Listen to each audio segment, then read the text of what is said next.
नमस्कार. आजच्या या आपल्या सखोल चर्चेमध्ये आपण एका जरा वेगळ्या पण महत्वाच्या विषयावर बोलणार आहोत. हो, विषय आहे सकाळची सुरुवात. ती पण सकारात्मक आणि उत्साहाने कशी करावी यासाठी काही सोपे मंत्र. बरोबर. म्हणजे आपल्याकडे जी माहिती आहे त्यात असे काही निवडक 5 मंत्र आणि त्यामागची कल्पना सांगितली आहे. हो ना.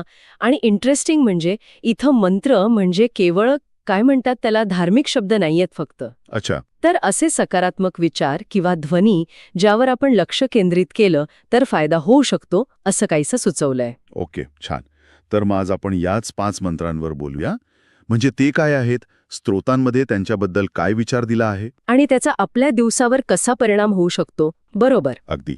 सुरुवात करूया पहिल्या मंत्राने. कराग्रे वसते लक्ष्मी. हा सकाळी उठल्यावर हाताकडे बघून म्हणायचं असं सांगितलंय. यात फक्त देवदेवतांचा उल्लेख आहे की काही वेगळा अर्थ आहे. हा प्रश्न छान आहे. माहितीत याचं वर्णन नुसतं पारंपरिक नाहीये, जरा खोलवर आहे. कसं? म्हणजे बघा, अर्थ तर तोच आहे की हाताच्या टोकावर लक्ष्मी म्हणजे समृद्धी, मध्यभागी सरस्वती म्हणजे ज्ञान आणि मुळाशी गोविंद म्हणजे शक्ती. हां. पण महत्वाचा भाग काय आहे ना की हे स्मरण म्हणजे एक प्रकारे स्वतःमध्येच असलेल्या क्षमतांची जाणीव करणं आहे. स्वतःमध्ये असलेल्या क्षमता म्हणजे समृद्धी मिळवण्याची क्षमता, ज्ञान मिळवण्याची क्षमता आणि आपलं सामर्थ्य वापरण्याची क्षमता, या सगळ्या आपल्यातच आहेत याची आठवण करणं. दिवसाची सुरुवात स्वतःच्या आतल्या शक्तीला ओळखून करायची. अरे वाह! ही कल्पनाच खूप खूप पॉवरफुल वाटते. म्हणजे सुरुवातच एका पॉझिटिव्ह सेल्फ अश्युरन्सने होते. अगदी. ओके. आता आपण स्वतःवर लक्ष केंद्रित केलं. यानंतर बाहेरच्या ऊर्जेशी जोडणारा मंत्र आहे का काही? आहे ना? बरोबर विचार केलात. दुसरा मंत्र जो माहितीत आहे तो याच दिशेने जातो. गायत्री मंत्र. ओम भूर्भुवस्वा. हा, तर खूप लोकांना माहिती आहे. हा सूर्यदेवतेला समर्पित आहे, बरोबर? हो. आणि गंमत म्हणजे माहितीत याला बुद्धीसाठीचं मॉर्निंग चार्जर असं म्हटलंय. Morning charger. म्हणजे असं मानलं जातं की या मंत्रामुळे तेज, बुद्धी, मानसिक स्पष्टता वाढते. अच्छा. सकाळच्या शांत वेळी याचा जप केला तर विचारांना एक प्रकारची दिशा मिळते. मन शांत होतं, फोकस वाढतो. म्हणजे आतून बाहेरच्या ऊर्जेशी कनेक्ट होणं. छान सिक्वेन्स आहे हा. आता तिसरा मंत्र ओम नमः शिवाय. बरं. हा तर अगदी सोपा आणि खूप कॉमन आहे. हो ना, अगदी सोपा. याचं काय वैशिष्ट्य सांगितलं आहे माहितीत? याचं मुख्य वैशिष्ट्य म्हणजे ताणतणाव कमी करण्याची क्षमता.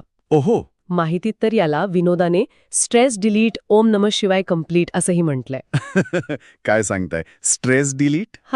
हो. कदाचित असं असेल की याच्या उच्चारांमुळे किंवा त्यावर लक्ष केंद्रित केल्यामुळे मनातला जो विचारांचा गोंधळ असतो ना, हो. तो कमी होतो आणि मग तणाव हलका वाटतो. असा विचार असू शकतो यामागे. म्हणजे मानसिक शांततेसाठी हा एक सोपा मार्ग. बरं. आता आपण आंतरिक शांती आणि ऊर्जेवर बोललो. पण रोजच्या दिवसात कामांचा डोंगर असतो समोर. बरोबर. त्यासाठी काही मार्गदर्शन आहे का? आहे की चौथा मंत्र बरोबर याच गरजेकडे लक्ष देतो. ओम गंग गणपतये नमः. बाप्पाचा मंत्र, विघ्नहर्ता. अगदी विघ्नहर्ता म्हणजे अडथळे दूर करणारा. कोणतंही नवीन काम सुरू करण्यापूर्वी किंवा अगदी दिवसाच्या कामांची सुरुवात करताना हा मंत्र म्हटल्याने अडचणी येऊ नयेत, कामात यश मिळावं अशी प्रार्थना. म्हणजे दिवसाची सुरुवात निर्विघ्न व्हावी यासाठी एक सकारात्मक संकल्प. बरोबर. एक पॉझिटिव्ह इंटेन्शन सेट करणं झालं ते. आणि शेवटचा 5वा मंत्र कोणता आहे? 5वा मंत्र आहे देवी सरस्वतीसाठी. ओम ऐं सरस्वत्यै नमः. ज्ञानाची देवता. हो, ज्ञान, कला, संगीत, वाणी या सगळ्यांची देवता. त्यामुळे ज्यांना काही नवीन शिकायचं आहे किंवा ज्यांचं काम बोलण्याशी, लिहिण्याशी, कलेशी संबंधित आहे. म्हणजे विद्यार्थी, शिक्षक, कलाकार. हो, अगदी. विद्यार्थी, शिक्षक, कलाकार, लेखक ह्या सगळ्यांसाठी हा मंत्र उपयुक्त मानला जातो.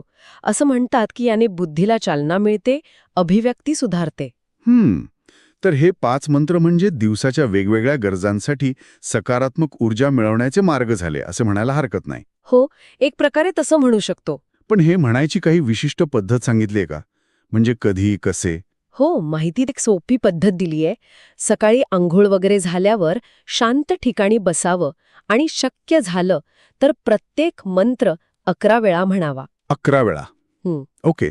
पण मला वाटतं इथे संख्येपेक्षा जास्त महत्वाचं काय आहे तर ती प्रक्रिया. शांत बसणं, स्वतःसाठी तो वेळ काढणं आणि आपलं मन सकारात्मक विचारांवर केंद्रित करणं. खरंय, मंत्र हे फक्त एक साधन झालं मग. अगदी त्या सकारात्मक विचारांना मनात रुजवण्यासाठीचं एक निमित्त किंवा साधन. बरोबर. तर आज आपण या 5 सोप्या मंत्रांच्या माध्यमातून दिवसाची सकारात्मक सुरुवात कशी करता येईल यावरच्या माहितीतून काही महत्त्वाचे मुद्दे पाहिले. हो, आणि जाता जाता एक विचार श्रोत्यांसाठी सोडून जायला हरकत नाही कोणता?